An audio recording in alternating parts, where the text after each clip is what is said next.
Bonsoir à tous. Bienvenue dans ce contre-courant exceptionnellement sans invité, où Alain Badiou aura la possibilité de s'exprimer longuement sur son rapport à la politique.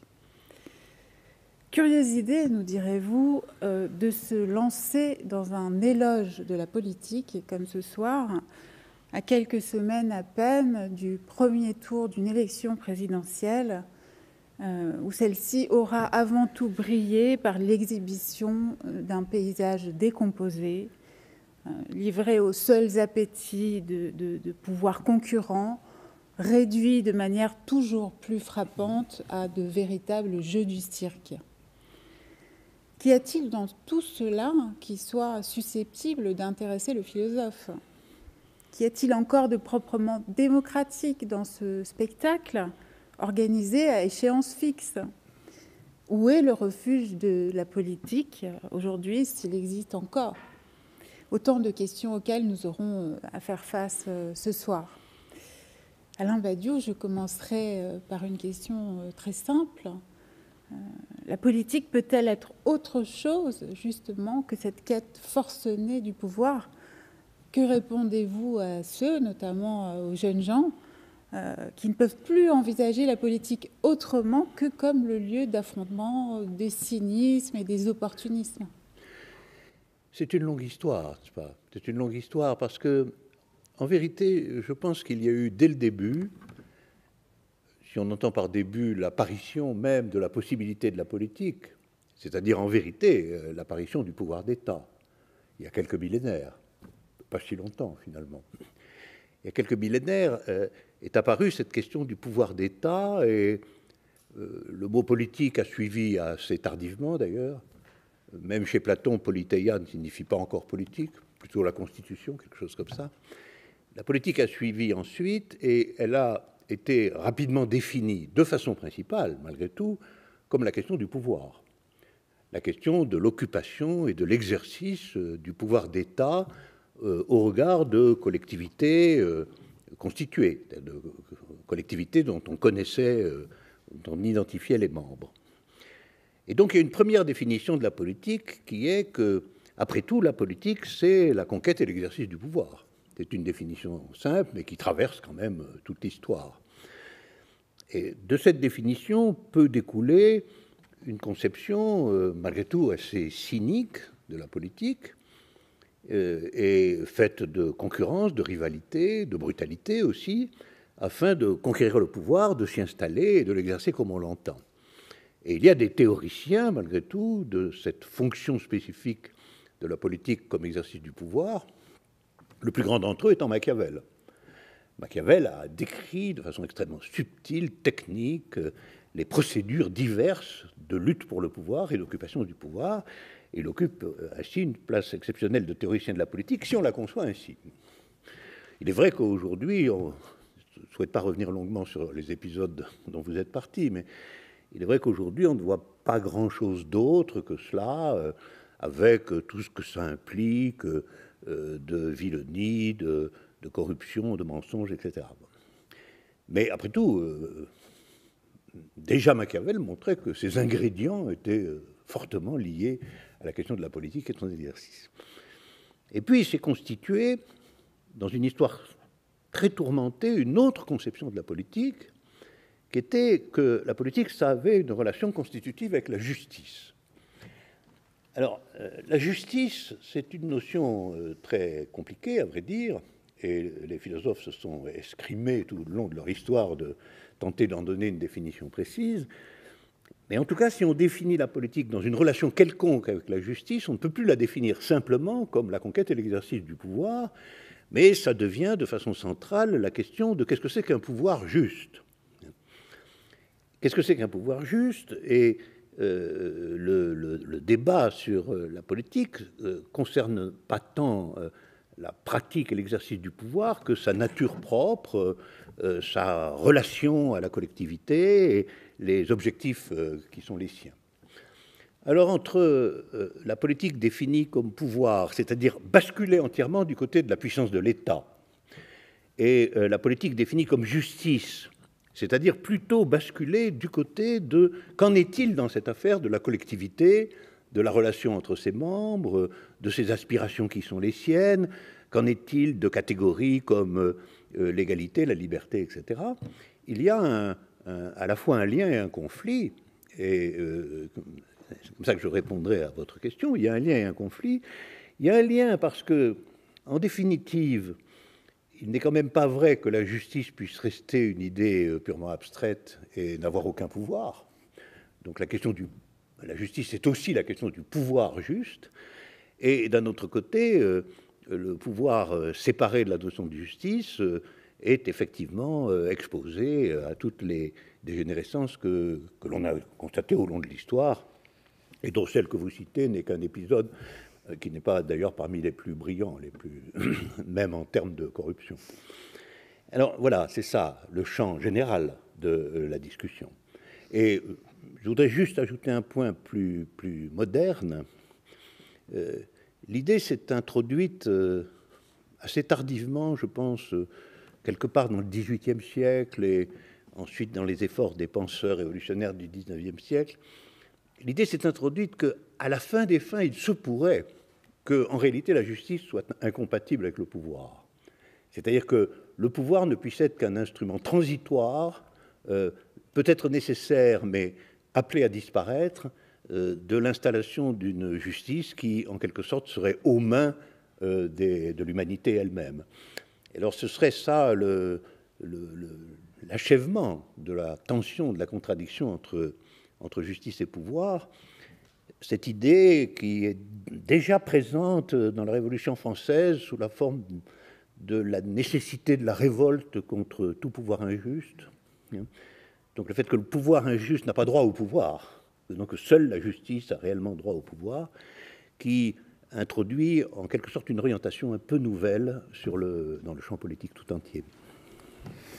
Votre système de philosophie générale définit, pour ceux qui le connaissent bien, la politique comme une procédure de vérité, à côté de l'amour, par exemple. Alors, en quel sens l'entendez-vous? Parce que pour le sens commun, aujourd'hui, rien n'est plus disjoint que ces deux termes, politique et vérité. Oui, et d'ailleurs, pour revenir à Machiavel, il a largement défini la politique comme un art souverain du mensonge. L'habileté à mentir a toujours été considérée comme non pas comme une vertu, mais comme une nécessité du personnel politique en général, et aussi d'être en état de conquérir le pouvoir en faisant des promesses qui ne seront pas tenues. Ça, presque tout le monde connaît cette dimension de la politique. En vérité, quand je définis la politique comme une procédure de vérité, j'entends évidemment la politique en un des sens que nous venons de parcourir, de définir. C'est la politique en tant qu'elle est organiquement liée à la catégorie de justice. Et en même temps, la politique est une pratique, un processus. Il faut des acteurs, il faut des militants, il faut des organisations, il faut des mouvements populaires, etc. Il y a toute une série de caractéristiques descriptives de la politique au sens où j'en parle ici. Et tout cela combiné est en effet un processus dont on peut dire qu'il fait vérité de ce que la collectivité mérite d'être. C'est-à-dire une collectivité qui ne serait plus composée ou soumise à des autorités arbitraires ou à des divisions inexplicables, mais une communauté, une collectivité qui serait à elle-même son propre guide, sa propre orientation, et avec une norme qui serait une norme de justice.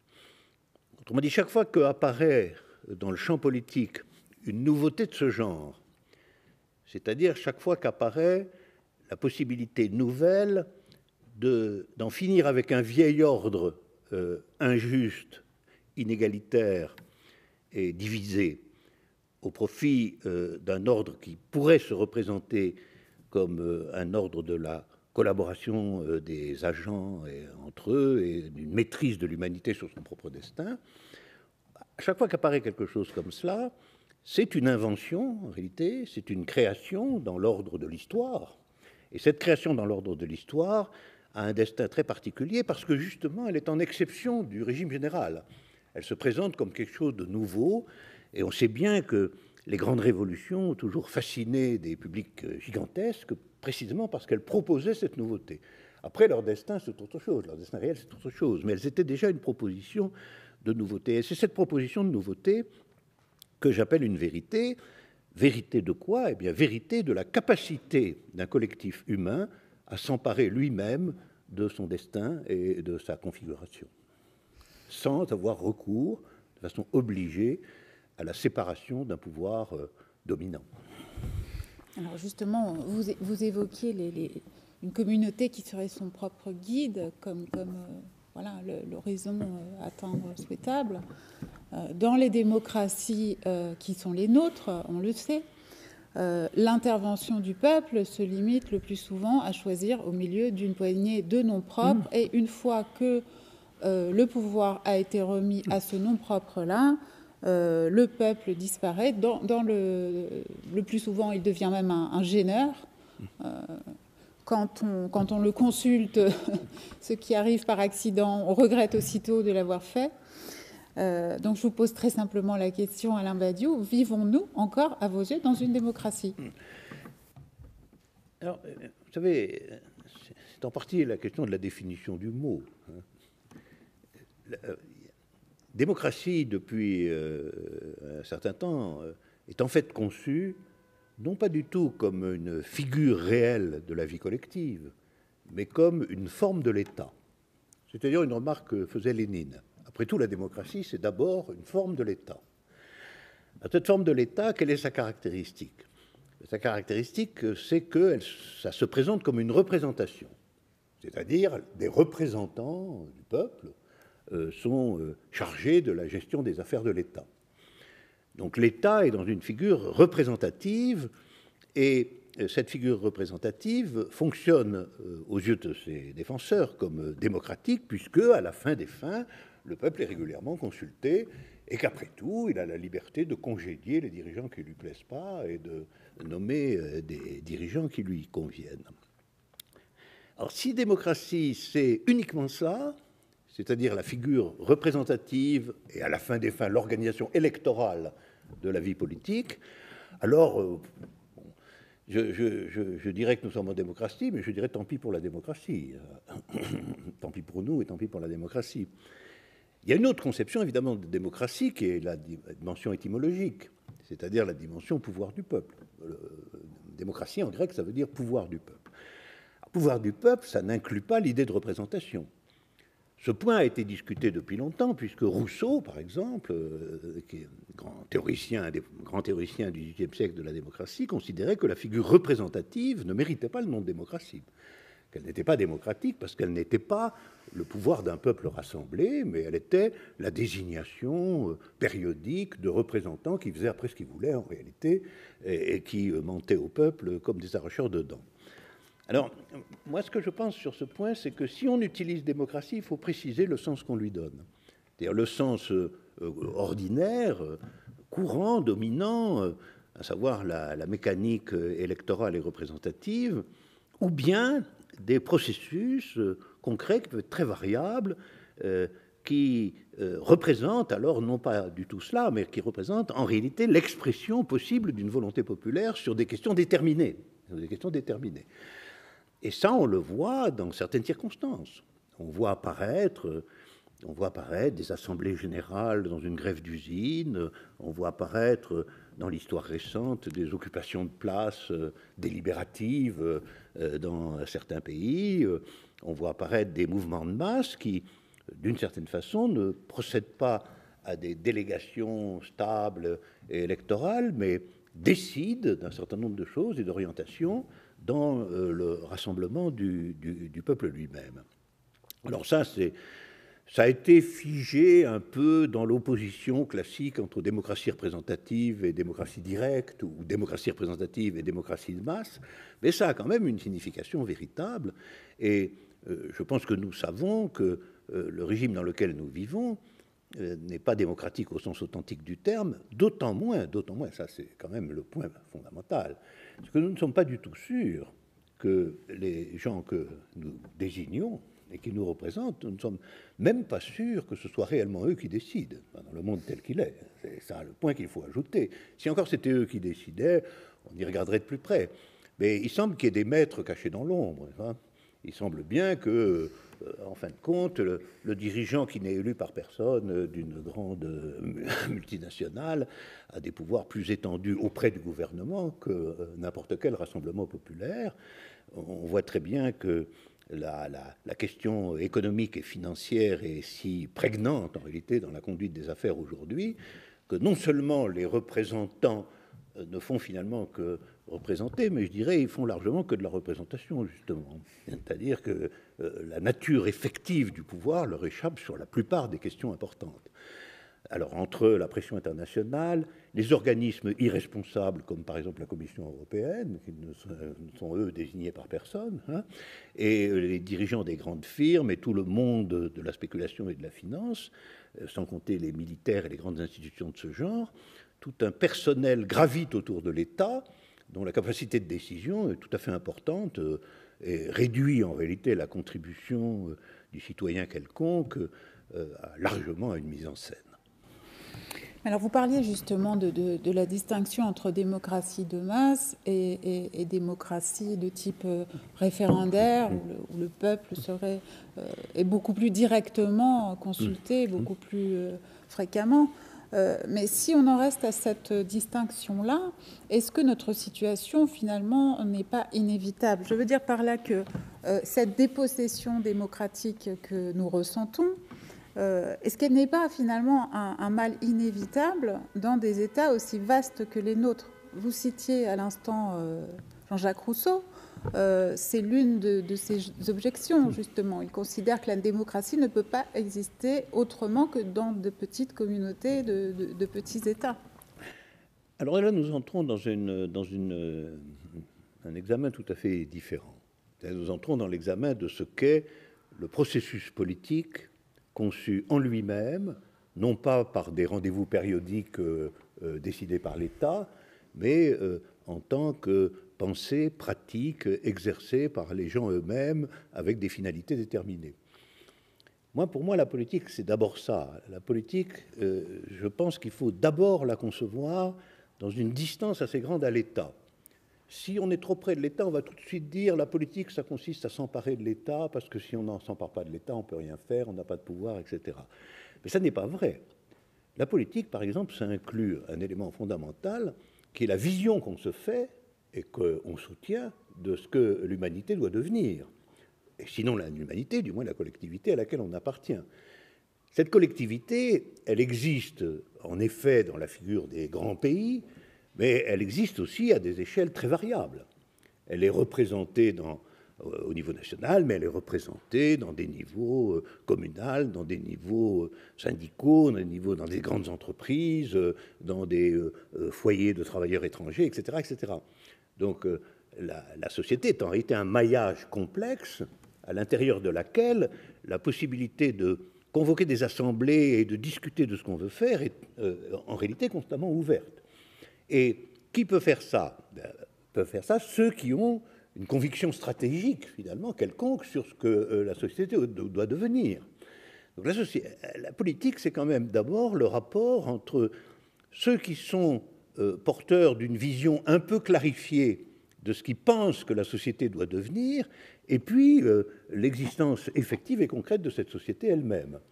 Bon, ça s'est appelé, dans la période révolutionnaire classique, ça s'appelle le travail de masse, c'est-à-dire le militant, qui est au fond celui qui a une idée, voilà, celui qui partage une idée sur le destin de la collectivité. C'est quelqu'un qui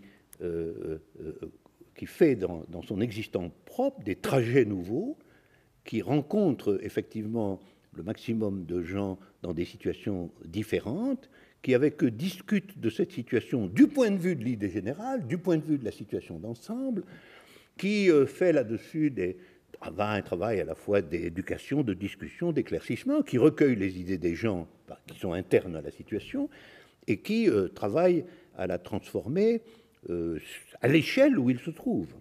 Alors, cette échelle, ça peut très bien être l'échelle d'une cité, l'échelle d'un marché, l'échelle d'une ville, dans certaines circonstances, l'échelle d'une région ou d'un pays. Ça dépend de circonstances qui sont des circonstances de l'histoire. Alors, la rencontre entre la politique et l'histoire, ça, c'est une grande question. La politique ne devient historique à proprement parler que dans des circonstances exceptionnelles, dans ce que j'appellerais des événements politiques, alors des événements qui créent des possibilités à grande échelle.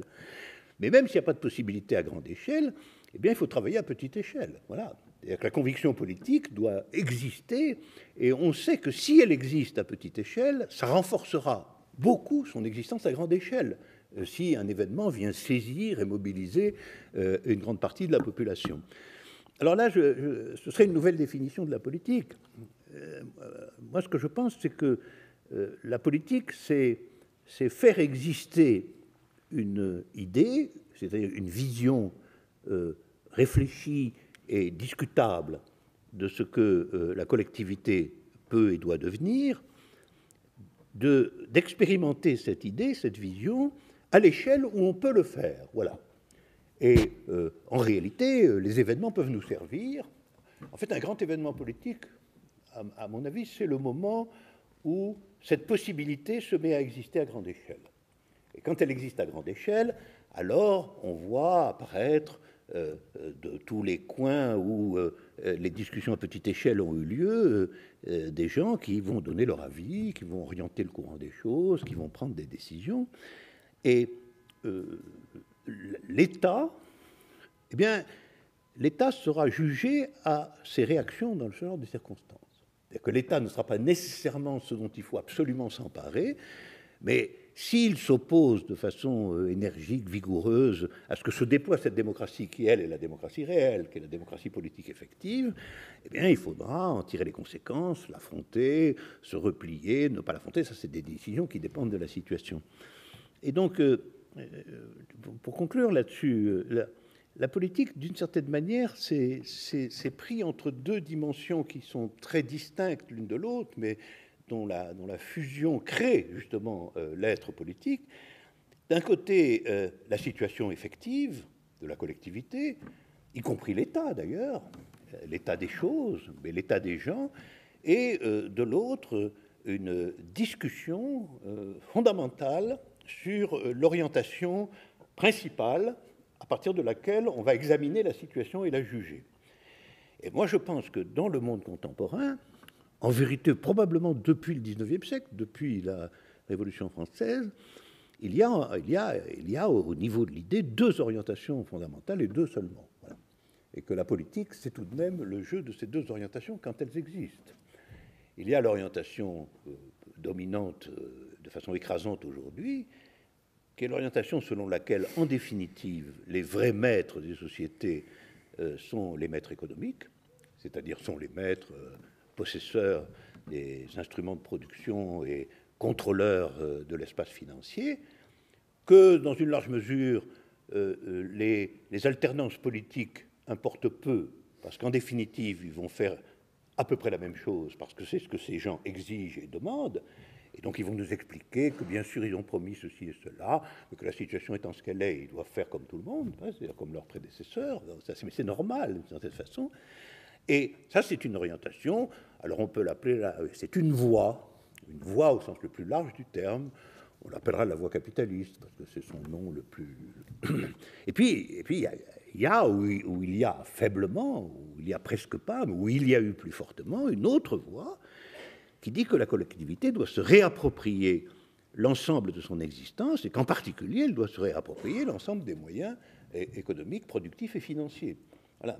Et ça, c'est la voie, elle a été appelée la voie communiste, et moi je pense qu'il faut continuer à l'appeler comme ça, parce que d'une certaine façon, elle dit bien ce qu'elle veut dire. C'est la voie de mettre les choses en commun. Et la politique étant non pas la désignation de gestionnaire de la santé du capitalisme contemporain, mais étant la mise en œuvre du fait que ce qui est commun, le bien commun, doit être exercé en commun. Voilà. Et je pense que l'existence de ces deux voies est le principe majeur de l'existence effective de la discussion politique. Sinon, la discussion politique, il faut bien voir, ça devient une discussion gestionnaire. Et gestion et politique, c'est tout à fait différent. Les candidats qui se présentent en ce moment, ils nous proposent des gestions un peu différentes du capitalisme existant, c'est tout. Voilà. Alors, il y en a qui disent qu'il faut durcir les règles, d'autres qu'il faut plutôt les assouplir. Enfin, ils sont d'accord sur le fait qu'il s'agit de gérer tout ça.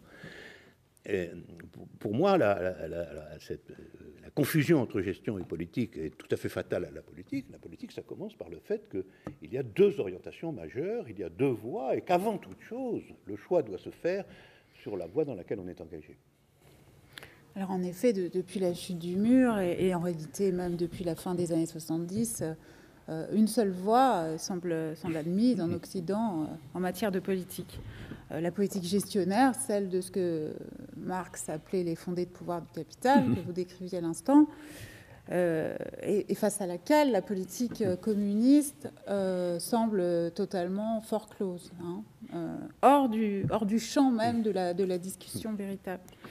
Les gauches de gouvernement n'essayent même plus en Europe, dans l'Europe entière. Tous les partis socialistes sont désormais ralliés à l'ordre néolibéral.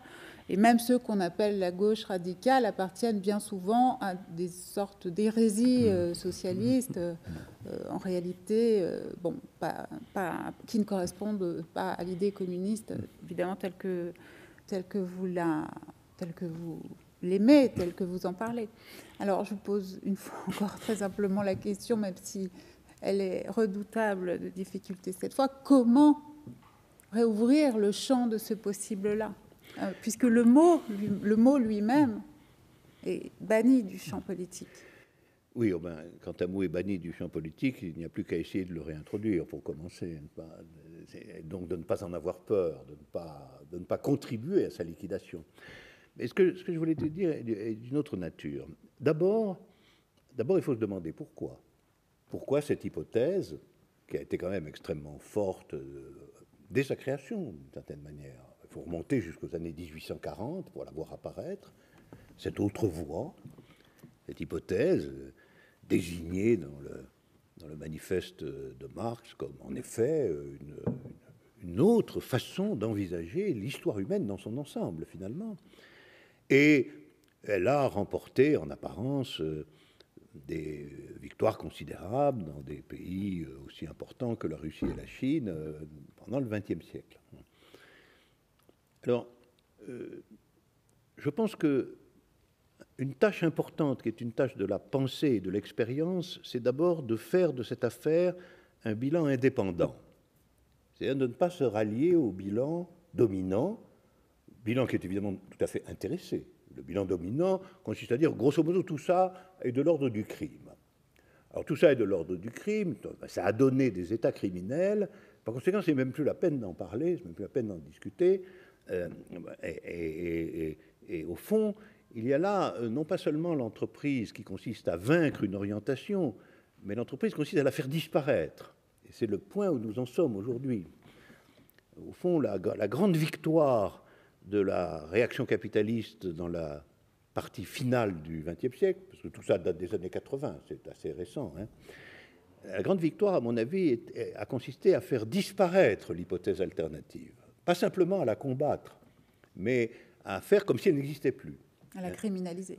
Oui, en la criminalisant et en employant tous les moyens nécessaires pour que l'opinion soit entièrement désarmée sur ce point. Donc il y a une tâche très importante qui est de faire notre propre bilan de cet échec, qui doit se faire à la lumière du maintien de l'hypothèse. C'est-à-dire que ce n'est pas la même chose de dire « ceci a échoué » de l'intérieur d'une hypothèse que nous maintenons, et nous devons, de l'intérieur de cette hypothèse, expliquer pourquoi ça a échoué, ou de dire « ça a échoué, donc nous rallions l'hypothèse opposée ». C'est là une discussion très fine, mais très importante. On ne va pas donner les mêmes explications que celles qui ont été données par la criminalisation dominante. On va dire, voilà, comment se fait-il que, alors que le but explicite de cette voie émancipatrice était d'affaiblir progressivement la séparation et l'autorité de l'État, comment se fait-il que ça a en effet donné, au contraire, des États extrêmement brutaux, concentrés et autoritaires? Bon. Donc quelque chose là n'a pas été du tout homogène à l'orientation prévue. De même, comment se fait-il que, alors que le programme communiste a toujours été de lutter contre ce qu'il appelait les grandes différences, c'est-à-dire de lutter contre la différence entre le travail intellectuel et le travail manuel, de lutter contre la différence entre les villes et les campagnes, de lutter contre la différence entre tâches de gestion et tâches d'exécution. C'était un programme fondamental du communisme sous toutes ses formes, que de proposer une idée du travail que Marx appelait celle du travailleur polymorphe. C'est-à-dire on ne divisait pas la société en catégories spécialisées et naturellement toujours hiérarchisées, hein, les travaux les plus bas étant les plus mal rémunérés, les travaux de gestion étant honorés. Comment se fait-il qu'en réalité, notamment en Union soviétique, cette spécialisation s'est figée au contraire, elle a continué, elle a duré, et le statut des ingénieurs est resté complètement différent du statut des ouvriers. Je voudrais signaler en passant qu'il y a eu des réflexions très importantes sur ce point pendant la révolution culturelle en Chine qui a échoué finalement. Mais il y a eu des réflexions très importantes spécifiquement sur ce point. Il y a des textes admirables, notamment des textes issus des ouvriers de l'usine de machines-outils de Shanghai, etc., qui expliquent comment ils ont tenté de faire en sorte que la gestion des usines soit tout à fait différente de la gestion des usines en Occident ou dans la figure capitaliste ordinaire, comment on pouvait recueillir les inventions matérielles des ouvriers et en faire quelque chose, comment il devait y avoir des discussions entre les cadres et les ouvriers sur les initiatives, y compris les initiatives techniques, etc. Il y a eu tout un bouillonnement d'idées là-dessus. Et ça, c'est le genre de choses dont il faut s'inspirer pour maintenir, en réalité, les grands principes du communisme. Les grands principes du communisme, il y en a 4, à mon avis, donc on peut le dire simplement. Le premier, c'est que... le premier principe, c'est qu'il faut arracher l'appareil productif au contrôle de la propriété privée. C'est-à-dire qu'il faut en finir avec l'oligarchie qui domine actuellement le monde entier. Un chiffre que j'aime dire et que je répète sans arrêt, c'est que, parce qu'il faut le connaître, c'est qu'aujourd'hui, 264 personnes en revenus et en patrimoine possèdent autant que 3 milliards d'autres, ce qui est une concentration inouïe de la richesse, sans précédent dans l'histoire humaine. Alors, il faut en finir avec ça. Ça, c'est le premier principe. Le deuxième principe, c'est qu'il faut justement essayer d'en finir avec les figures de la division spécialiste du travail, et en particulier les divisions hiérarchiques entre tâches de direction et tâches d'exécution. Le troisième, c'est qu'il faut essayer d'en finir avec l'obsession des identités, et en particulier de l'identité nationale. Pas oublier que Marx, entre autres choses, déclarait avec une certaine violence que le prolétaire n'a pas de patrie, et par conséquent, ne plus soumettre la politique au carcan des identités, qu'elles soient nationales, religieuses, sexuelles, etc., est aussi un but fondamental. Et le dernier, mais qui en un certain sens commande tous les autres, c'est de faire tout cela, non pas en renforçant sans arrêt les mécanismes autoritaires de l'État, mais au contraire en diluant petit à petit l'État dans les délibérations collectives, ce que Marx a appelé le dépérissement de l'État. Donc, pour répondre à votre question, l'échec qu'on peut appeler les communismes d'État de la période précédente, elle doit être examinée en fonction de ces 4 principes. Dans quelle mesure ont-ils réellement tenté de les mettre en œuvre? Dans quelle mesure, au contraire, ont-ils essayé de contourner ces principes pour des nécessités de développement économique, de puissance, etc., etc. Et donc de trouver les racines de l'échec de ce communisme dans une infidélité à lui-même, et non pas, comme le dit l'opinion commune, par une obstinée fidélité à lui-même. C'est en étant infidèle à lui-même, c'est-à-dire en se divisant, en créant en son propre sein une oligarchie conservatrice, en réalité, que ce communisme a fini par échouer. Un exemple patent est que la Chine, qui est devenue une grande puissance impériale et capitaliste aujourd'hui, n'a même pas eu besoin de changer le nom de son parti dominant, le Parti communiste chinois, qui n'a absolument rien de communiste, aucune caractéristique communiste, mais il a pu continuer à s'appeler comme ça, ce qui prouve bien que c'est de l'intérieur de la force politique dominante elle-même que s'est installé petit à petit le renoncement aux objectifs qui devaient être de la politique d'émancipation aujourd'hui. Alors, que répondez-vous justement à ceux qui considèrent que cet échec du communisme était inscrit dans la nature même de son projet et qu'allant aussi violemment à rebours de la loi du monde, il ne pouvait le faire qu'en exerçant une violence maximale? En d'autres termes, changer l'homme, est-ce une bonne chose? Mais l'hypothèse que l'homme est l'homme tel que le décrit le capitalisme dominant, c'est une hypothèse anthropologique tout à fait erronée. Autrement dit, l'idée fondamentale de toute cette affaire, qui commande en réalité la soumission de la politique aux intérêts économiques dominants, c'est que l'homme est une sale bête. C'est ça. C'est-à-dire que l'homme est nécessairement intéressé, que l'individu n'obéit qu'au principe de sa propre puissance et de sa propre survie, etc. Mais on a d'innombrables exemples du contraire. Bien entendu, c'est une lutte, c'est un conflit, souvent un conflit interne à chacun des membres de cette humanité, mais l'idée que l'intérêt est le centre absolu de l'existence humaine, qu'elle soit individuelle ou collective, est une idée qui, à mon avis, est inexacte, tout simplement. Je ne dis pas naturellement que l'intérêt n'existe pas, mais on a d'innombrables exemples de gens qui font avec passion des choses qui ne sont pas commandées par leur intérêt, mais par l'intérêt des autres, par l'intérêt de la collectivité, par l'intérêt de gens qu'ils connaissent, par l'intérêt du groupe auquel ils appartiennent, et qui surpassent naturellement, dans leur activité prolongée et quotidienne, la nécessité de l'intérêt. Donc, le capitalisme exige que les gens se sacrifient pour une morale de l'intérêt. C'est tout de même un paradoxe en plus terrible. On dit aux gens, bien sûr, nous savons parfaitement que ce que vous aimez, c'est être riche, etc. Et c'est pour vous garantir que vous allez devenir riche, commencez par devenir un peu plus pauvre, travailler dur, etc.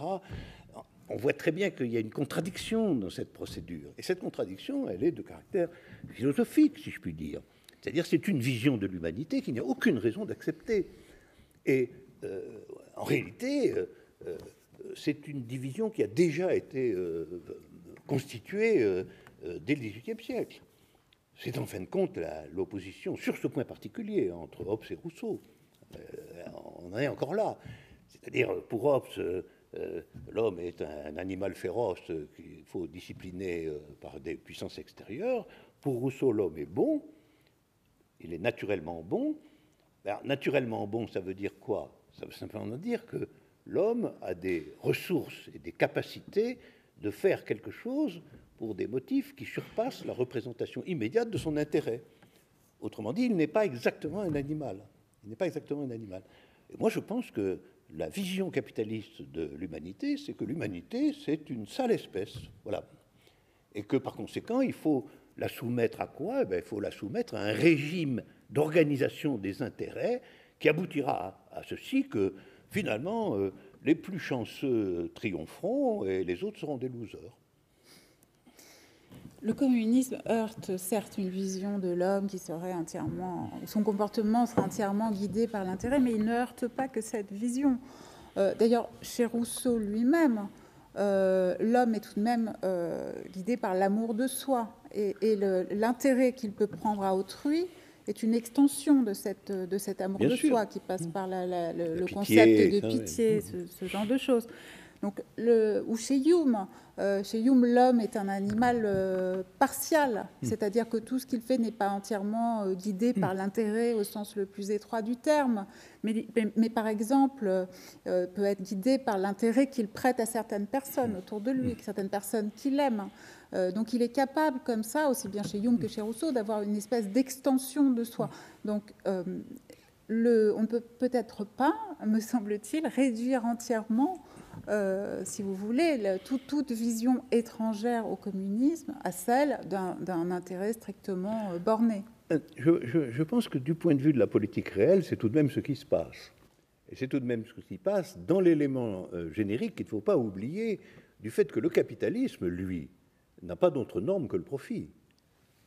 C'est-à-dire que là, la dictature du profit dans le capitalisme intervient jusque dans l'organisation de la production et de la société elle-même.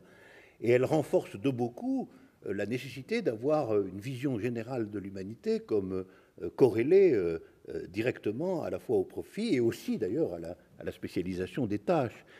C'est ça le problème, c'est que lorsque la discussion se fait entre Hobbes, Rousseau, Hume, etc., on n'est pas encore quand même entré dans la période où une petite oligarchie minuscule possède la moitié des biens de l'humanité. On n'est pas encore entré là-dedans.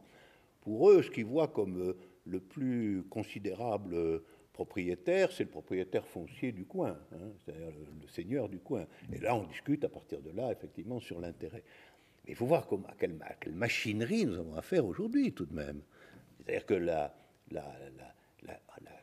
loi fondamentale du capitalisme, c'est la concentration du capital. Ici, nous en avons tous les jours des exemples spectaculaires, y compris vous-même, n'est-ce pas, tout de même. Vous savez, vous avez payé, si je puis dire, pour le fait que votre journal était acheté par des capitalistes qui, eux, ne considèrent que leur intérêt, ça c'est sûr, et qui s'en vantent de surcroît, qui en sont très contents. La totalité de la presse et des moyens d'information de ce pays ont été achetés par les ténors du CAC 40. Hein. Et la concentration du capital est si intense qu'aujourd'hui, il y a doute sur la question de savoir si cette concentration permettra tout simplement d'offrir des moyens de survie à l'humanité tout entière. C'était aussi une prévision de Marx. Il se peut que l'accumulation du capital se fasse dans des conditions telles qu'à un moment donné, le profit devient impossible si on donne du travail à tout le monde. Aujourd'hui, il y a probablement 3 milliards de personnes qui sont des surplus purs et simples, c'est-à-dire qui ne sont ni salariés, ni propriétaires, ni paysans avec une terre, et qui errent dans le monde à la recherche d'un lieu de survie. Dans ces conditions-là, je suis bien d'accord avec vous qu'il faut nuancer qu'il existe des intérêts, que toute figure de subjectivité est dialectique, bien entendu. C'est d'ailleurs l'objet aussi des discussions politiques, de constater qu'il y a des divisions à propos de toutes les questions qui peuvent concerner l'intérêt commun. La définition de l'intérêt commun est toujours assez complexe, je suis d'accord. C'est un enjeu de la politique, précisément, de se donner les moyens de réunion et de discussion qui déterminent l'intérêt commun.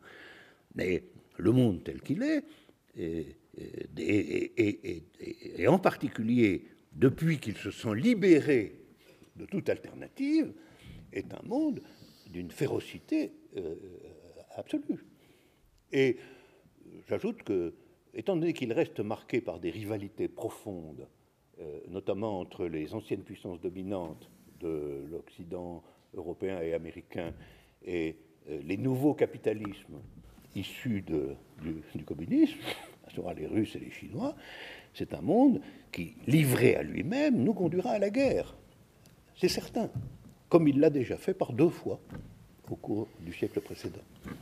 Mais faisons un petit pas en arrière par rapport à ce que vous disiez à l'instant, puisque parmi les obstacles au retour de l'hypothèse communiste que vous appelez de vos voeux, vous savez très bien, vous le rappeliez à l'instant, qu'il y a l'ampleur des crimes qui ont été commis au XXe siècle en son nom. Alors, je ne vous apprends rien, on vous reproche tout le temps, Alain Badiou, dans l'espace public, chez les journalistes, ce n'est pas un mystère de persister dans ce que eux décrivent comme une erreur, perseverare diabolicum, et de n'avoir jamais cédé sur la défense non seulement de l'hypothèse communiste d'un point de vue théorique, mais aussi sur certaines de ces illustrations historiques les plus célèbres, les plus récentes. Je pense par exemple à la révolution culturelle chinoise, dont vous continuez d'une certaine façon à vous réclamer. Alors, ce que j'aimerais vous demander ce soir, c'est quelles leçons vous avez personnellement tirées des vastes crimes commis au XXe siècle au nom du communisme. Alors, parce que vous en avez tiré, contrairement à ce que certains prétendent. C'est une question d'autant plus légitime que j'ai dit tout à l'heure que nous devions absolument proposer notre propre bilan de l'ensemble de cette histoire du communisme réel. Voyez-vous, je pense qu'au cœur de la méditation sur ce point, il y a la question de l'État. Il y a la question de l'État. C'est-à-dire celle dont nous sommes partis au tout début. Chez Lénine encore, on trouve la conviction que la politique, la question centrale de la politique, c'est la question du pouvoir. Il le dit encore. Il sera d'ailleurs amené à s'inquiéter, à nuancer ce jugement plus tard, dans les années 20. Mais il le dit encore. Et ce qui me semble, c'est que la figure du communisme historique au XXe siècle, c'est en quelque sorte résumé à la conviction profonde que si l'État était aux mains d'une organisation dont le programme n'est pas le capitalisme, mais l'édification d'une économie de type différent, alors on aura résolu le problème essentiel de la voie communiste. Or, ceci est inexact. Ceci est inexact et pour plusieurs raisons. La première, c'est que la surveillance de la voie communiste, la délibération de son existence ne peut pas être déléguée, précisément. Elle ne peut pas être soumise à la loi de la représentation. Autrement dit, le thème du parti du prolétariat, du parti communiste, comme concentrant en lui-même la totalité du processus politique, est une idée erronée. Nous savons maintenant que c'est une idée erronée. C'est une idée qui a obtenu un grand succès.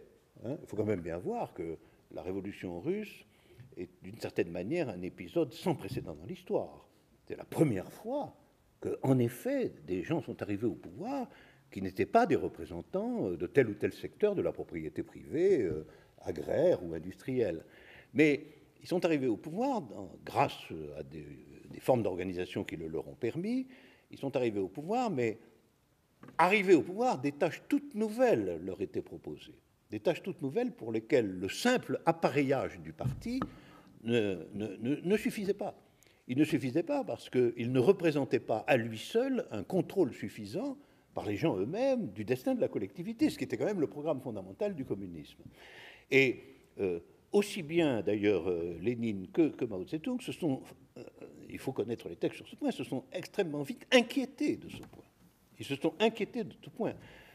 Lénine, une des dernières idées de Lénine a été qu'il fallait, qui considérait qui jugeait la situation de façon extrêmement brutale, en disant finalement on a reconstitué une clique de dirigeants étatiques qui ne vaut pas un clou. Vraiment, c'était à peu près de cet ordre-là. Et il voulait créer ce qu'il appelait une inspection ouvrière et paysanne qui inspecterait directement l'État. Donc il voulait avancer dans la voie communiste en s'appuyant, malgré tout, sur une convocation des ouvriers, des paysans, faire des assemblées qui seraient des assemblées où on jugerait l'État.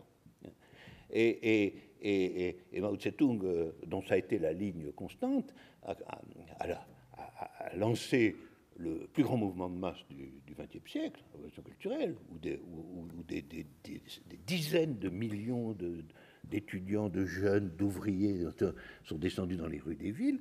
Il a lancé ce mouvement contre qui? Contre l'État parti, contre la fusion de l'État et du parti. Il faut savoir que quand on a demandé à une fois à Mao Tse-tung, mais vous dites que la bourgeoisie est là, mais où est la bourgeoisie? Il a répondu, la bourgeoisie est dans le Parti communiste. Et donc, il a dialectisé la situation jusqu'au point où la création de cette fusion entre un État extrêmement violent et autoritaire et un parti communiste tout-puissant était une hérésie au regard même du mouvement communiste. Donc, la leçon principale à tirer concerne la politique, justement. La politique, ça n'est pas réductible à la prise du pouvoir par un organe apte à se saisir du pouvoir. La politique combine au moins 3 termes différents qui doivent constamment être en dialectique les uns avec les autres. Un terme qui est l'existence de mouvements populaires effectifs. Ce n'est pas la révolution populaire ne doit pas être le dernier mouvement de masse, absolument pas. Il faut que les masses continuent à intervenir. Comme disait Mao lorsqu'il avait devant lui des millions de gardes rouges, il leur disait « mêlez-vous des affaires de l'État ». Et oui, ce n'est pas simplement le parti qui doit se mêler des affaires de l'État, les gens doivent se mêler des affaires de l'État.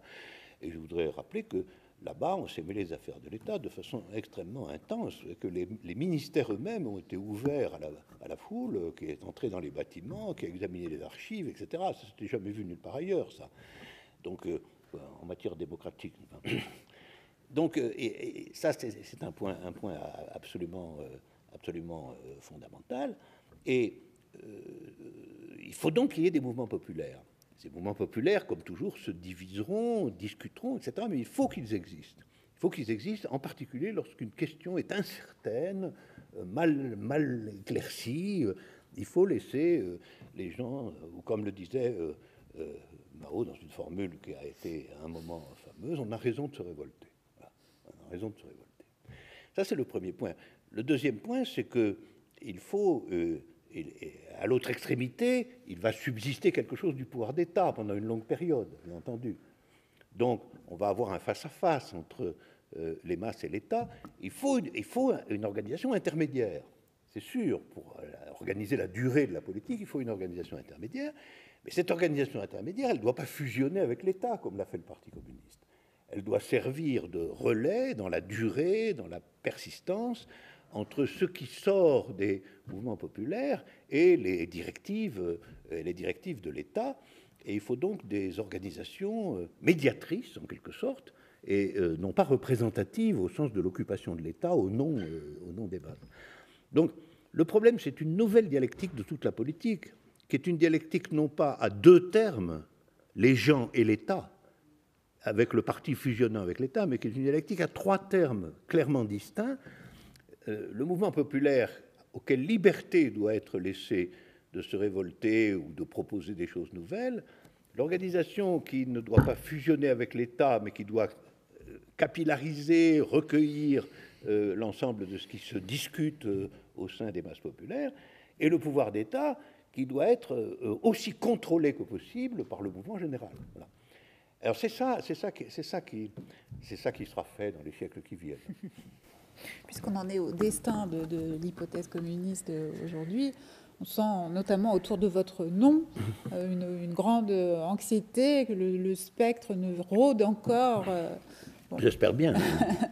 Il ne rôde que fort peu. J'ai souvenir de vous avoir vu, ainsi que Slavoj Žižek ou Tony Negri à Londres au milieu des années 2000, vouloir réactiver comme ça le nom communiste. Il était d'ailleurs très frappant de voir que la salle, à Londres, pourtant qui n'est pas vraiment une capitale marxiste, était remplie de jeunes gens et en très grand nombre. Où en est-on aujourd'hui ? Comment vous savez, je pense que comme ça a été le cas dans les années 1840, la séquence 1840-1860, il y a deux tâches distinctes, mais entremêlées. La première, c'est une tâche, en quelque sorte, théorique au sens large. C'est-à-dire il faut ramener à la surface l'hypothèse communiste. C'est-à-dire c'est la question de la voie, les deux voies. Il faut revenir à une situation où il y a deux possibilités, non pas une seule. Ça, c'est un travail qui se passe aussi dans les discussions avec les gens, avec les rassemblements, avec les occupations de place, etc. Mais c'est une discussion majeure, parce que depuis les années 80, le terrain est occupé par l'hypothèse qu'il n'y a qu'une seule voie. Et tant que nous ne créons pas d'écart significatif à grande échelle, dans l'esprit des gens, simplement, sur ce point qu'il faut passer du 1 au 2, voilà, eh bien, on sera dans une grande difficulté. Parce que même les grands mouvements, à ce moment-là, sont désorientés par l'absence de cette dualité des voies. Parce qu'ils essaient d'exister, mais à l'intérieur d'une voie qui est elle-même complètement incertaine. Ça, vous avez senti ça, par exemple, dans les récents mouvements des places, cette incertitude Absolument, absolument. Et y compris sous la forme terrible et spectaculaire d'un des plus grands de ces mouvements, qui était le mouvement égyptien, qui est parti sur le mot d'ordre Moubarak dégage, à savoir liquidons la dictature militaire, et qui s'est terminé 2 ans après par la restauration pure et simple de la dictature militaire. Donc il faut réfléchir. Pourquoi cette circularité ? Cette circularité, c'est précisément parce que, d'une certaine façon, on est resté à l'intérieur de l'hypothèse qu'il n'y avait qu'une seule voie. Et à ce moment-là, un pragmatisme l'emporte à la fin des fins, qui dit bah oui, mais finalement c'est les gens qui sont là, cette voie, d'une manière ou d'une autre. Changeons quelques-uns, remplaçons, écartons Moubarak, prenons Al-Sisi, bon, voilà. Mais on sent bien que c'est la pression de l'existence d'une seule voie qui fait que l'esprit des gens n'est pas ouvert à une alternative véritable et complète. Et ça se gagne comment ça? Ça se gagne par l'écriture, la discussion, partout, avec tout le monde, le bilan du passé, la réhabilitation de certains aspects de l'expérience communiste, la circulation des textes, le fait de connaître ce qui s'est passé au moment de la révolution culturelle, tout ça. C'est-à-dire il faut des écoles de l'hypothèse communiste, écoles voulant dire qu'on en parle à tout le monde. Et ça, je pense que c'est la même chose que ce que tentait Marx. On est revenu au commencement. Il faut recommencer. Heureusement, on en sait un peu plus que lui quand même. Mais il faut recommencer, c'est-à-dire il faut implanter par tous les moyens l'existence d'une autre voie et organiser dans la société la lutte entre les deux voies. Voilà. Que la scène générale soit la lutte entre les deux voies. Après, le caractère tactique des choses, ce qu'on va faire, ça sera discuté à l'intérieur de chaque voie, d'ailleurs, mais aussi dans la nouvelle. Mais encore faut-il en finir, c'est une tâche peut-être longue et difficile, mais elle est prioritaire, il faut en finir avec la conviction qu'il n'y a qu'une seule voie. Voilà. Ça, c'est le premier point. Et puis le deuxième point, c'est armé de ça, eh bien, traiter le maximum de situations qu'on peut traiter, aller où il y a des problèmes, se lier aux réfugiés, aux gens des foyers, aux ouvriers des usines, aux étrangers de passage, aller expérimenter les expériences qui se passent à l'étranger, regarder de près ce qui se passe lorsqu'il y a des mouvements de masse, et à l'intérieur de ça, organiser, chaque fois que cela se peut, la discussion entre les deux voies. Ça, c'est un travail faisable. C'est un travail faisable. Au fond, je pense que la situation était plus difficile pour Marx en 1850 que pour nous. Dans un récent recueil de textes, Parcours grec, où vous tirez notamment les leçons du naufrage de grec après l'espoir qui avait été levé en 2015, eh bien, vous dites que ce qui cimente les mouvements des places et qui les fait échouer, c'est le caractère seulement négatif de leurs revendications. Est-ce que vous pouvez développer ce point sur lequel notre époque vient tout le temps buter, finalement? Bien oui, parce que l'existence de deux voies, à partir de laquelle commence la possibilité de la politique, l'existence de deux voies ne peut pas se contenter de la négation d'une des voies. C'est-à-dire que vous soyez opposé à ce que les politiciens du jour vous présentent, est-ce que vous meniez des combats contre cela, etc., que vous disiez Moubarak dégage en Égypte, tout ça est nécessaire, et le mouvement de masse est volontiers négatif en ce sens-là. Les gens se rassemblent facilement contre quelque chose. Mais ce contre quelque chose ne constitue pas encore une politique, à vrai dire. De ce point de vue-là, le contre quelque chose, c'est la révolte. Je redirais avec Mao Tse-tung, on a raison de se révolter. Et si les gens ne se révoltent pas, il ne se passe rien à la fin des fins. Donc la révolte est absolument nécessaire. Mais en même temps, la révolte ne dit pas exactement, n'ouvre pas la discussion entre les deux voies.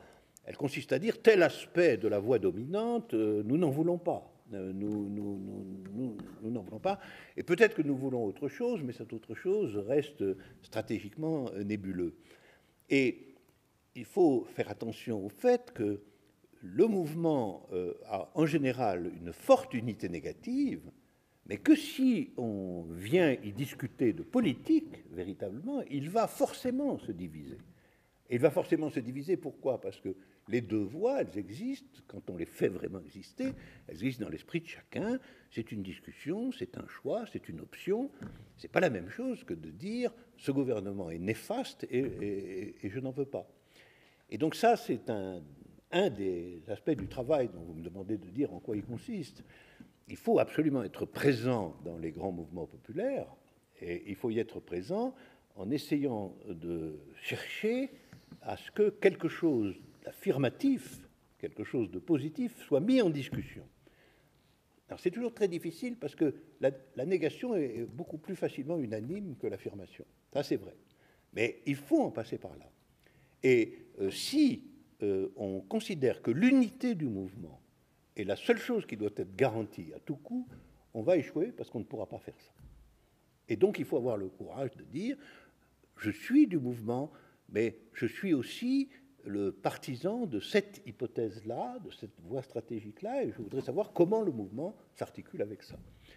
Et donc, il faut être dans une maxime que les Chinois, une fois de plus, avaient mis à l'ordre du jour comme un point fondamental de discussion philosophique. Est-ce que la dialectique, c'est 2 fusionnent en 1, ou est-ce que la dialectique, c'est 1 se divise en 2 ? Et ils avaient conclu que c'était la deuxième formule qui était la vraie formule politique. Parmi les sujets fondamentaux politiques de notre temps, dans ce même livre, Parcours grec, que je cite parce que c'est l'un de vos plus récents livres d'intervention, vous dites que la question fondamentale politiquement aujourd'hui, c'est celle du sort du prolétariat nomade. Quel sort lui réserver ? Et que c'est à partir de là, aujourd'hui, que s'organise la division entre politique réactive, réactionnaire, si l'on veut, et politique émancipatrice. Est-ce que vous pouvez développer ce point ? Oui, alors, si on considère l'ensemble de l'histoire récente, on peut aller jusqu'aux 30, 40, 50 dernières années, en Occident, il est absolument évident qu'un point fondamental a été, dans un premier temps, la constitution d'un prolétariat international à l'intérieur de chaque pays. Parce qu'on parle des réfugiés, mais il faut se souvenir que des millions de travailleurs étrangers sont venus dans les usines françaises à partir des années 50. Il y a eu des Portugais, il y a eu des Algériens, et puis il y a eu des Africains, etc. Et donc, c'est constitué, moi j'ai quand même un peu fréquenté les usines, je les ai vus, j'ai parlé avec eux, j'ai fraternisé avec eux, j'ai fait de la politique avec eux. Dès cette époque, si vous vous tourniez du côté du prolétariat en son sens le plus classique, c'est-à-dire la masse des ouvriers des grandes usines, eh bien c'était une masse internationale. Et c'était déjà un aspect tout à fait intéressant, et on pouvait parler du prolétariat international de France. Voilà. Après quoi, comme se sont produits des phénomènes de désindustrialisation massive dans nos pays, dont il faut tenir compte le plus grand compte, il faut voir la chose à échelle planétaire. À l'échelle planétaire, je l'ai dit tout à l'heure, il y a des masses constituées de millions et potentiellement de milliards de gens qui sont purement et simplement démunis et dont les conditions de survie dans leur propre pays ne sont pas réunies. Que font ces gens ? Ils s'en vont. Et, entre parenthèses, dans les conditions qui sont celles d'aujourd'hui, on ne peut que leur donner raison. Quelqu'un qui est au bord de la famine, qui a une famille, etc., qu'il s'en aille un peu à l'aventure pour voir où trouver quelque chose, c'est la moindre des choses. Le lui reprocher est une absurdité criminelle. Donc c'est ça que j'appelle le prolétariat nomade. Ce prolétariat nomade se constitue d'une part de phénomènes du même ordre que ceux qu'il y avait avant, des gens qui vont régulièrement travailler dans des pays étrangers, et puis une masse flottante de gens qui fuient des conditions de vie inacceptables là où ils sont, soit parce que les fondements économiques de leur existence ont été détruits, parce que, en général, les petites terres agricoles sur lesquelles ils vivotaient ont été acquises par des conditions, des consortiums prédateurs ou ne peuvent plus fonctionner, soit tout simplement parce qu'il y a des guerres civiles terribles, des guerres religieuses, des interventions occidentales, etc., et que le pays est dévasté. Et alors, je pense que c'est ça le prolétariat d'aujourd'hui, voilà, pour l'essentiel. C'est cette masse considérable de gens qui errent dans la surface du monde et qui en vérité, eux, réalisent dans la situation concrète le fameux énoncé de Marx, les prolétaires n'ont pas de patrie. Alors pour le coup, c'est devenu purement et simplement le réel. Ils n'ont pas de patrie, ils en cherchent une après tout. ils en cherchent une. Et la politique, ça consiste à se lier à ce prolétariat nomade et à le constituer autant que faire se peut dans une orientation politique nouvelle, d'autant plus que, pour le coup, alors, on aura d'emblée une politique qui devra se dessiner à échelle internationale.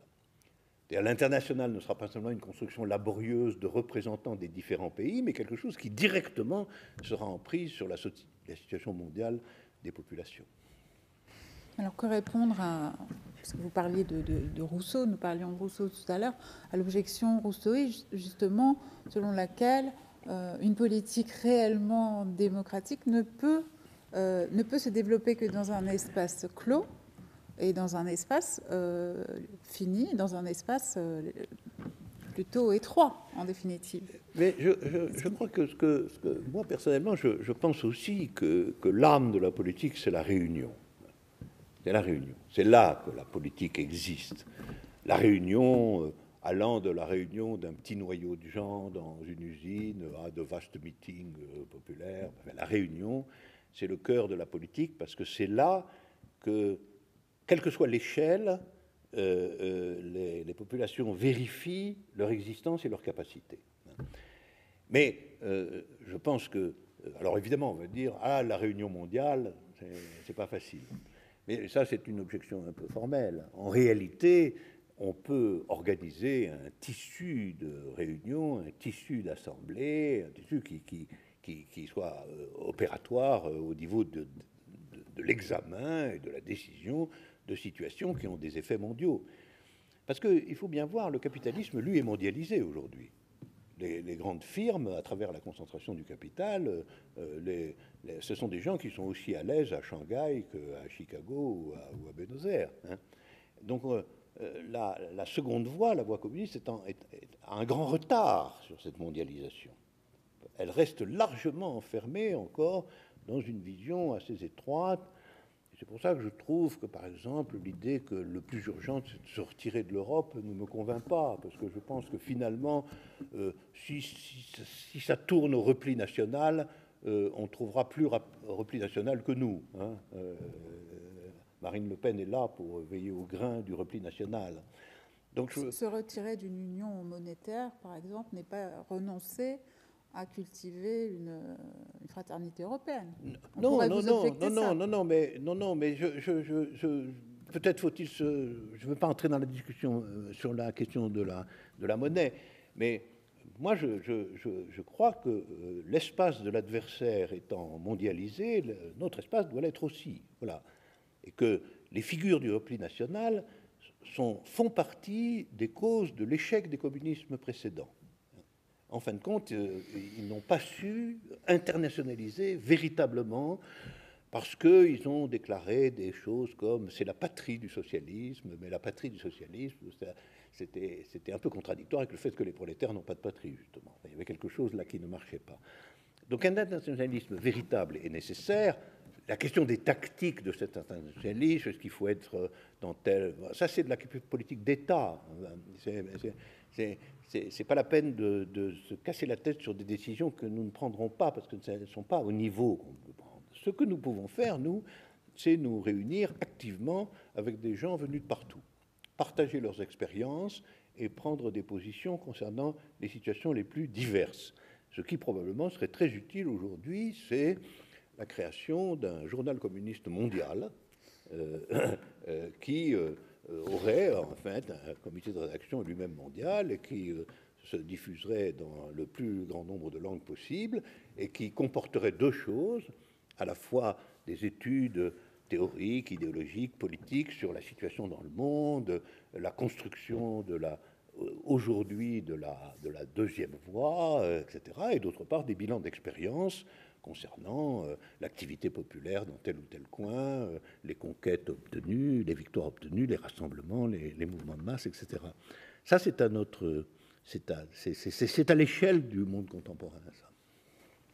Parmi les obstacles que nous connaissons tous à la résurrection de l'idée de l'hypothèse communiste, Bon, on a évoqué la façon dont la deuxième voie a été barrée comme ça, mais il y a aussi une espèce de résurgence, là je parle au niveau philosophique, d'une vision conservatrice de l'être humain. C'est-à-dire que pour toute une tradition philosophique qui va de Hobbes jusqu'à des gens aujourd'hui comme Jean-Claude Milner, la politique est ce qui permet la coexistence entre les êtres, une coexistence par définition dangereuse. En définitive, la politique, dans cette vision humaniste et conservatrice, consiste à empêcher les crimes d'advenir. Et la politique, en définitive, donc, repose sur la peur de l'autre. Et c'est peut-être ça un des plus grands obstacles aujourd'hui au retour en grâce de politiques d'émancipation. Donc vous, Alain Badiou, dans une tradition justement communiste et émancipatrice, qu'est-ce que vous avez à répondre à ça et comment, à rebours de ça, définissez-vous la politique? Mais le capitalisme démocratique contemporain est un des plus grands criminels de l'histoire, tout de même, il faut bien voir ça. C'est quand même... je veux bien qu'on ait une éthique de proscription des crimes de masse, bien sûr, mais si on considère que c'est l'Occident tel qu'il est aujourd'hui qui est le mentor de cette affirmation, c'est quand même une plaisanterie. Si on fait le détail, si on veut compter les morts, comptons-les. Hein, comptons-les. Comptons les morts directement issus des impérialismes et de leur concurrence de 1850 à nos jours. On verra que c'est un champ de massacre sans précédent. Donc, la question des crimes existe, mais elle ne conduit nullement à la conclusion conservatrice. C'est ça que je pense. La conservation aujourd'hui, c'est une conservation qui probablement prépare de très grands crimes, au contraire. Parce qu'elle se terminera par la rivalité impitoyable des acteurs économiques du moment, laquelle a toujours conduit à la guerre. Et après tout, dans le monde d'aujourd'hui, la guerre rôde déjà. Elle rôde déjà. On peut penser que la situation dans le Moyen-Orient, à certains égards, ressemble beaucoup à la situation dans les Balkans avant la guerre de 14. C'est-à-dire un imbroglio de régions désétatisées, des bandes armées partout, toutes les grandes puissances qui s'en mêlent, qui envoient leur aviation, etc., etc. Et puis un beau jour, il y a un incident, ça a été l'attentat de Sarajevo en 14, ça peut être n'importe quoi aujourd'hui, et puis ça met le feu aux poudres. Et qu'à voir la situation aussi en mer de Chine, où tout le monde réarme avec ardeur. Donc, il ne faut pas nous présenter la situation actuelle comme une situation de tranquille économie des massacres de masse. J'avais eu une discussion avec Jean-Claude Milner à propos de la Libye sur ce point. Il disait que l'intervention en Libye était justifiée puisque un massacre allait se produire. Et maintenant, il s'en produit tous les jours, hein, depuis l'intervention. Le pays est complètement dévasté et démembré. Et donc, il faut y regarder à deux fois tout de même. Hein, à considérer que l'activité fondamentale, c'est de créer une police internationale contre les crimes. Parce que les polices internationales sont généralement elles-mêmes criminelles. Et si on veut la paix, ce n'est certainement pas dans la voie unique dominante qu'il y a actuellement qu'on va la trouver. Ce qu'on a vu émerger dans cette voie, ce sont de grands requins, de grands monstres étatiques au service d'un capitalisme rénové qui nous préparent une scène comparable à celle de la fin du XIXe siècle, où rivalité et puissance et principe de puissance l'emportant, on va voir des pathologies politiques de grande ampleur. Déjà maintenant, les nationalismes les plus épais réapparaissent partout, et il faut faire face à des figures comme Trump aux États-Unis, comme les dirigeants polonais ou les dirigeants hongrois, ou aux ambitions rénovées et quand même très actives des nouveaux venus, Chine ou Russie, qui demandent leur place, exactement comme l'Allemagne demandait sa place avant la guerre de 14. Donc, nous ne sommes pas du tout dans un monde où le conservatisme nous garantit quoi que ce soit. Si la politique ne vise pas à nous préserver les uns des autres, comme le pense toute cette lignée philosophique qui part de Hobbes, quel est son but fondamental? Le but fondamental de la politique, à mon avis, c'est que on puisse constater que l'humanité est en état de décider de son destin dans une figure fondamentalement pacifiée. Voilà, c'est ça. Et pour ça, il faut qu'elle se soustrait à un régime d'intérêt qui, parce que ce sont des régimes d'intérêt, sont concurrentiels par nature. Et donc, commençons par le commencement, je ne dis pas que ça résoudra tous les problèmes, commençons par faire en sorte que ces régimes d'intérêt, incroyablement dominants et dont la loi est la concentration ininterrompue, soient quand même stoppés dans la prédation généralisée qu'ils organisent sur le monde.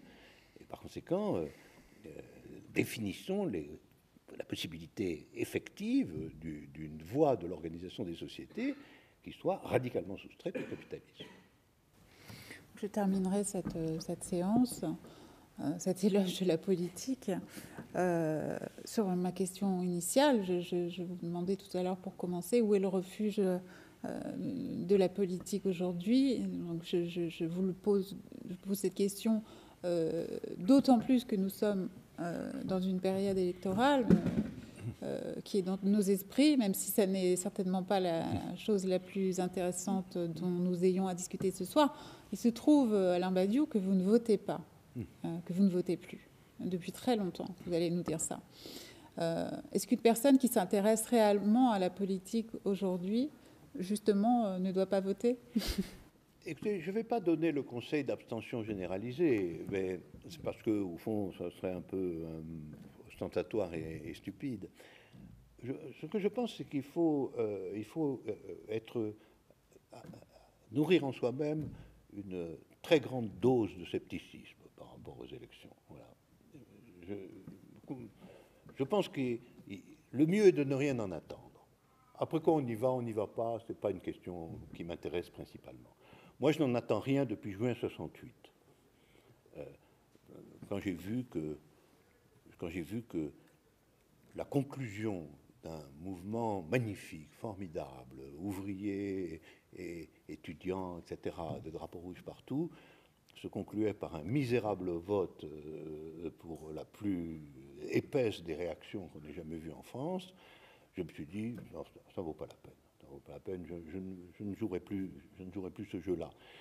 Mais ce n'est pas le point décisif. Le point décisif, c'est que la politique, telle que nous en avons parlé là amplement, la reconstitution, la renaissance de la politique, ne passe pas par là de façon essentielle. Elle ne passe pas par là, et donc il faut nourrir une solide indifférence à la politique, ne pas s'arracher les cheveux parce que un tel qui se présentait au nom de ceci ou de cela fait tout le contraire, etc. Les laisser dans leur marigot et faire ce que nous avons à faire. Voilà. Merci, Alain Badiou. À bientôt pour une nouvelle édition de Contre-Courant.